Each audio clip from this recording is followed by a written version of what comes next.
Right, so Keir Starmer, or little Keith, as the case may be, over the grin on my face. You can see I'm enthused today.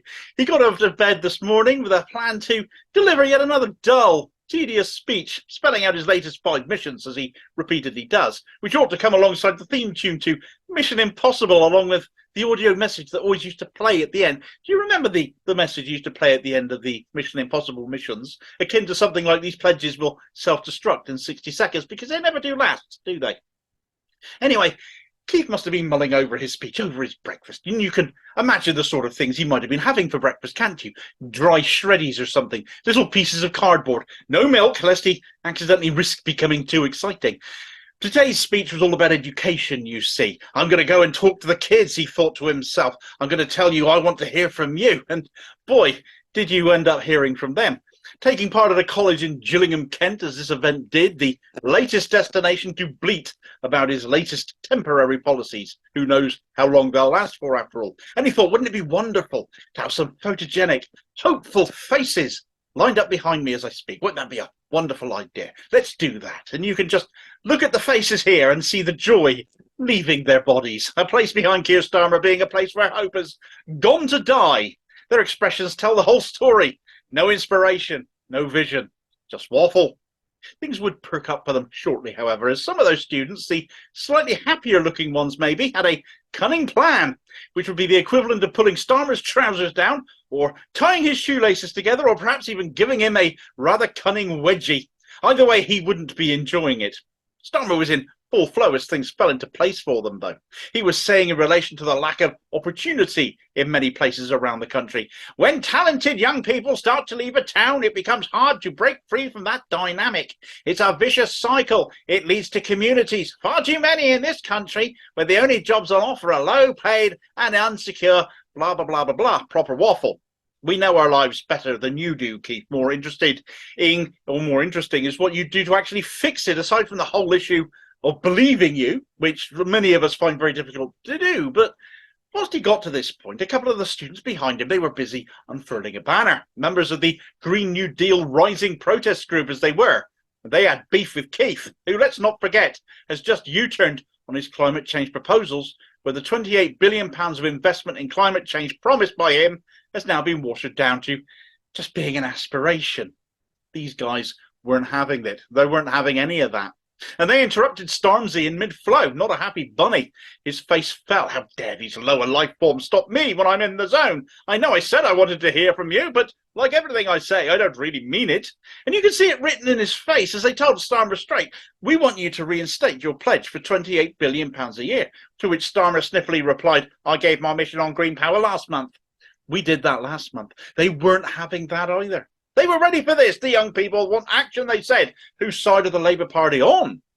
They asked this to him. They said it to his face. We're on the side of economic growth, Starmer minced. They weren't having that either. We need a Green New Deal now. To which the audience broke out in applause. The cameras assembled by the various press got more engaged. They were moving around. They were coming up to the front. They wanted to get all of this. And this wasn't going down at all well for Team Keith now, and he must have known it. Stop making U-turns, Keir. One of them said it to his face. Stop making U-turns. I so wish they'd called him Keith. But you can't have it all. The guy also said he's one of Starmer's own constituents. This is one of your own voters you're dismissing, Starmer. It's really not a good look. His face was positively puced by this time. He looked like the kid who forgot his PE kit and had to do PE in his pants.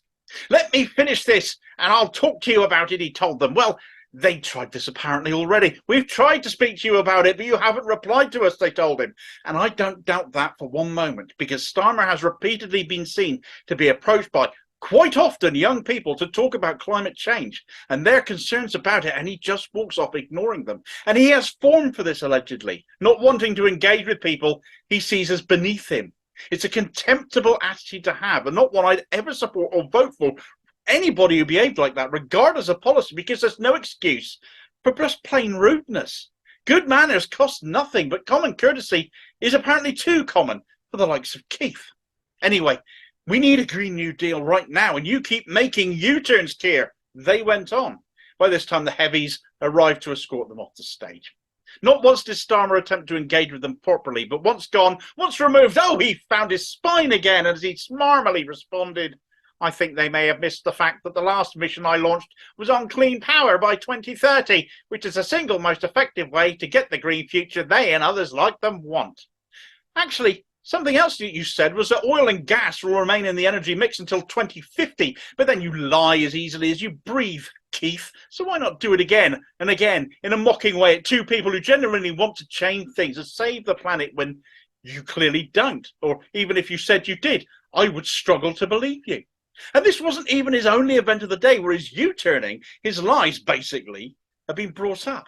He was interviewed on GMB by Ben Shepherd, who put to Starmer, why should people believe you're going to stick to these commitments, these 5 missions of his, when you're turning your back on so many others, and when you've turned your back on so many others? And Starmer couldn't answer it, ducked the question, avoided it, just started talking about his 5 missions, talking about them being a vision for the next 5 or 10 years of a Labour government, entirely straight-faced, when for most of us we can't see his pledges, promises, missions, whatever, lasting more than 5 or 10 minutes before he goes back on them. He also pointed out they were all fully costed. Bit of a Corbyn-era claim, that one, except where it was all written down in a grey book back then. We have nothing to speak of now. Nothing except Starmer's word, which is worthless. But it did make me think, well, hang on. You fully costed your 5 missions. It also keep telling us we're guaranteed to be living through austerity 2.0 under a Labour government led by you because you can't afford to do what you apparently previously wanted, which just so happened to be the fully costed policies of continuity Corbyn of that era, which still remain popular to this day. You go on GMB and talk of fully costed policies in these missions, yet later that same day in that college, you oversaw 2 protesters dragged away because you won't keep to a previous policy on a Green New Deal. When they speak up, when you said you wanted to listen to young people, you didn't want to listen to them though, did you?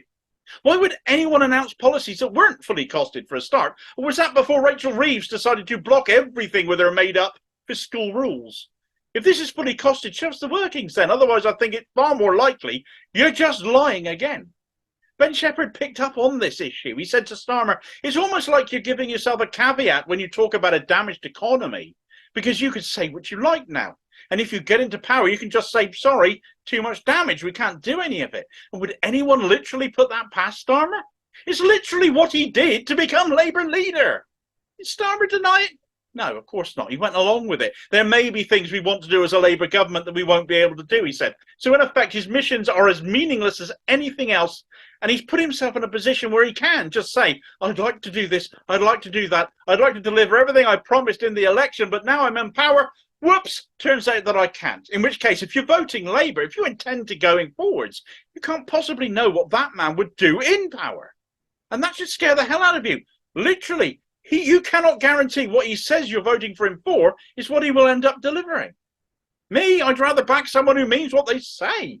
Tough going when we're talking politicians, I realise that, but I could never defend anyone talking such blithering idiocy with a dishonest streak a mile wide as we've seen with Keir Starmer. I'm even more comfortable than that leaving Labour when he came in and joining the Greens was the right choice for me. If you still think Starmer's the one to back, though, good luck justifying that. Because if it's just to get the Tories out, swapping one liar for another doesn't really cut it. And after you've liked, shared and subscribed to the channel, as I sincerely hope you will, then you can check this video out here where it isn't just Starmer ditching his climate change pledges, but Sunak is at it as well. What hope for the planet by voting for either of them in which case? And I'll hopefully catch you on the next video. Cheers, folks. Cheers, mate. Damn you, you evil child.